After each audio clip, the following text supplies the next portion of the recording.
There is rubberised flock printing. ഇതിങ്ങനെ തൊട്ട് നോക്കുമ്പോൾ ഇങ്ങനെ നമുക്ക് സോഫ്റ്റ് ആയിട്ട് തോന്നും. ഞാൻ ആക്ച്വലി നമ്മൾ ഡിഫറെൻറ്റ് കൈൻഡ്സ് ഓഫ് പ്രിൻറ്റ്സ് ചെയ്തിട്ടുണ്ട്. ഇതൊരു പുതിയ ടെക്നിക് പ്രിൻറ്റിംഗ് ആണ് കേട്ടോ, റബ്ബറൈസ്ഡ് ഫ്ലോക്ക് പ്രിൻറ്റിംഗ് എന്ന് പറഞ്ഞിട്ട്. അപ്പോൾ ഞാൻ ജസ്റ്റ് ടീമിനോടൊന്ന് പറഞ്ഞു കൊടുക്കുവാണ് എന്താണ്.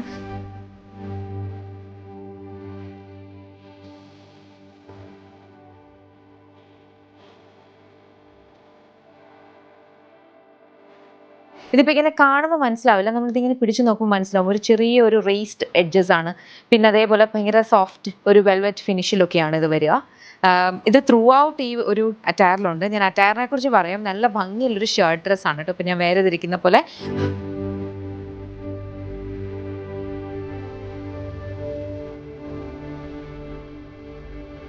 ഒരു ഷർട്ട് ഡ്രസ് ആണ് വന്നിരിക്കുന്നത്. ഫുള്ളി ഓപ്പണബിൾ ആയിട്ട് വരും. കംപ്ലീറ്റ്ലി ഈ ഒരു റബ്ബറൈസ്ഡ് ഫ്ലോക്ക് പ്രിന്റിംഗ് ആണ് കൊടുത്തിരിക്കുന്നത്. താഴേക്കും ഇതുപോലെ തന്നെ പ്രിന്റ് വരുന്നുണ്ട്. ഫാബ്രിക് എന്ന് പറഞ്ഞാൽ ഇമ്പോർട്ടഡ് ഫാബ്രിക് ആണ്. ഒരു കൈൻഡ് ഓഫ് ഒരു ടെക്സ്ചേർഡ് ഫീലാണ് വരിക. ബ്യൂട്ടിഫുൾ ആയിട്ടുള്ളൊരു വെയറാണ്. 2 സൈഡ് പോക്കറ്റ്സ് ഒക്കെ ഉണ്ട്.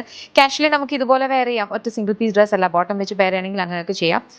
ട്രൈ ചെയ്ത് നോക്കാം. നല്ല കളേഴ്സ് ഉണ്ട്. ഇതിലും ഇഷ്ടപ്പെട്ട വെബ്സൈറ്റ് അല്ലെങ്കിൽ ആപ്പ് ത്രൂ തന്നെ ഓർഡേഴ്സ് പ്ലേസ് ചെയ്യാം കേട്ടോ. ബിക്കോസ് നമുക്ക് വാട്സ്ആപ്പ് സെയിൽസ് ഇല്ല. ഇതെല്ലാം നമ്മുടെ ഓൺ ബ്രാൻഡ് യമ്മിയുടെ പ്രൊഡക്ട്സ് ആണ്.